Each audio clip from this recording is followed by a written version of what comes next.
Bismillahirrahmanirrahim. I am Dr. Muhibbullah Wazir, and the topic for today is the palmar spaces of the hand.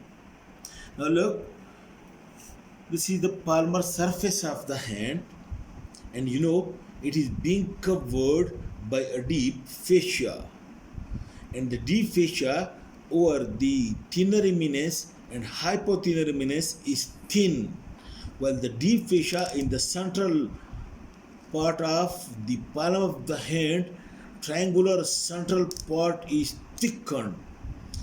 Although this is continuous fascia, but in this area thin, in this area thin, while in the central area it is very thickened, and this central thickened part of the deep fascia, it is being called as palmar aponeurosis. And this you can see, look, this is the palmar aponeurosis. Although fascia is present over here as well, present over here as well. This we have discussed in detail in the previous lecture, and you can see it also over here.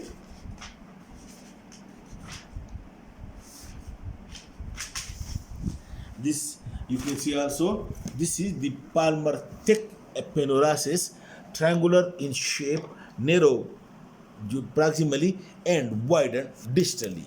अच्छा ऐसे माना सीखिए ना sir the video utarsi. Okay, now then these few structures you please know. This is the thinner compartment which consists of the thinner muscles. This is the hypothinner compartment which consists of the hypothinner muscles. And then you can see this is the ulnar nerve and ulnar artery, and this is superficial palmar arterial arch. And then this you can see, this is the median nerve and its branches. And then you can see the tendons of flexor digitorum superficialis to these four fingers, and deep to that is the tendon of flexor digitorum profundus.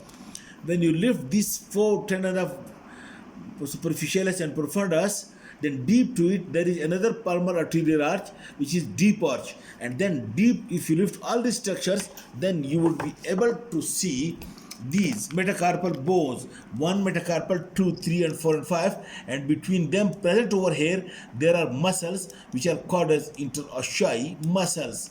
Okay, then you know that over here, this in this central part, a thick aponeurosis, a thick deep fascia, that is being called as palmar. This is being called as palmar aponeurosis. Now, from this is the lateral, this is the medial border of palmar aponeurosis, and this is the lateral border of palmar aponeurosis. From each border like this, one septum passes posteriorly from this border as well as from this border. Now note that the septum which passes from the medial border, which is called as medial septum, it passes posteriorly like this, to be attached, it passes posteriorly to be attached to the ventral surface of the fifth metacarpal bone like this. And this medial septum from the medial border of the palmar aponeurosis attached to the fifth metacarpal bone, it separates this hypothinner compartment which contains the hypothinner muscles from the rest of the palm.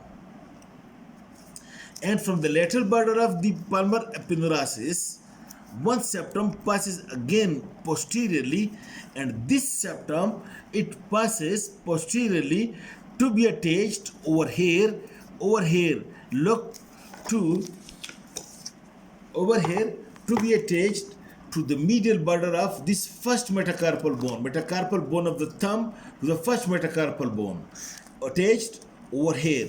In this way, this compartment, which is the thinner compartment, it is by this lateral septum, it is being separated from this mid part of the palm, which lies under the palmar aponeurosis, by these two septa, one this medial septum and one this lateral septum. And these two septa separates medially this thinner compartment from the mid part of the palm, and laterally this lateral septum separate that. This is hypothenor compartment, and this thinner compartment is being separated by this lateral septum from this mid part of the palm. Now this mid part, in this way there are two compartments separated from this mid part of the palm, that is the part of the palm under the palmar epineurosis, by this medial septum and by this lateral septum. Now a third septum passes from the undersurface of again the palmar epineurosis like this. Make it close. From the undersurface of palmar epineurosis and passes posteriorly by passing between the long tendons to the index finger and middle finger, by passing between the two, and it gets attached ultimately to the third metacarpal bone over here, to the metacarpal bone of the middle finger over here. In this way, look, the mid palmar space, the mid part of the palm, which is bounded medially by the medial septum and laterally by the lateral septum, it is again divided by an intermediate septum which is attached to the third metacarpal bone into these two areas. One is this one and one is this one. This one is called as mid palmar space, and this lateral one, this is called as the thinner space.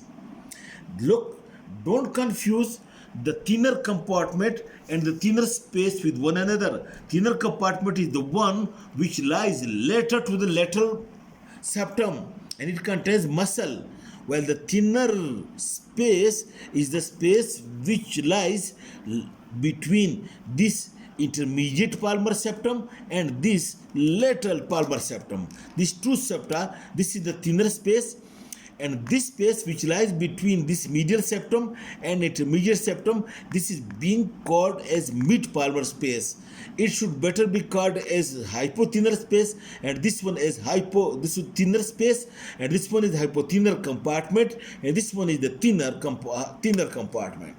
Now, to make it more clear for you, you please come to this diagram. Note the point. Look, these are the metacarpal bones 1, 2, 3, 4 and 5, and this, look over here, these are the metacarpal bones. Look, make it very clear. This diagram will make you more clear. You look, this you can see, this is the metacarpal bone of the thumb, and this is the metacarpal bone of the little finger. This is metacarpal 1, and it is metacarpal 2, 3, 4 and 5, and these are the interosseous muscles between them. And this you can see, this is the skin of the palm, and deep to the skin, this is the palmar epineurosis. Now look over here, that from the palmar epineurosis, one septum passes to the fifth metacarpal bone. Look, I told you, to the fifth metacarpal bone, to this one, and this one separate, and this one separate. I told you, this septum, look, it separate this hypothenor compartment from the mid part of the palm. This one medial septum, and look, one septum from the palmar epineurosis passes through the first metacarpal bone of the thumb, and this lateral septum, it separates the thinner compartment from the mid part of the palm. Look, this is the mid part of the palm, and this lateral compartment, this lateral septum separates the hypothenor compartment of muscles from the mid part of the palm. Now this mid part of the palm, which lies between this medial and lateral septum, between these two septa, okay, it is being divided by oblique system. Look, this another septum which passes from the palmar epineurosis to be attached to this third metacarpal bone, the metacarpal bone of the middle finger, into these two spaces. One is this space and one is this space. This lateral space, which is bounded by this intermediate oblique septum and by this lateral septum, this is being called as thinner space. And this medial space, which is being bounded by this intermediate oblique septum and by this medial septum, this is being called as mid-palmar space, should be called as hypothenor space. Okay, now what are the boundaries and contents of this thinner and hypothenor spaces? Look, this mid-palmar space, which is towards the hypothenor eminence, this one, look, over here is the intermediate septum, and this space which lies between this intermediate septum and this lateral septum, this is being called as mid-palmar space. And look, it is bounded by this medial septum and by this intermediate septum, anteriorly by the palmar aponeurosis, and posteriorly by these three metacarpal bones, that is metacarpal bone 3rd, 4th and 5th, along with the interossei muscle. So the posterior boundary is being formed by these three metacarpal bones and the interossei muscles, and anterior boundary by the aponeurosis, and medial boundary by this medial septum, and lateral boundary by this intermediate oblique septum. Now what structures are lying in it? You look at it. Over here again, look, now you lift this palmar aponeurosis, and you know the intermediate septum, it lies over here, between this tendon to the index finger and tendon to the middle finger, it lies over here, and the lateral septum, it lies over here. Look, so in this way the structures present over here in the mid-palmar space, you can see the tendon to the little finger, the tendon to the ring finger, and the long tendon to the middle finger, that is tendon of flexor digitorum superficialis along with profundus, tendon of flexor digitorum superficialis along with profundus, and so on. And you can see this palmar arterial arch, and you can see some branches of the ulnar nerve.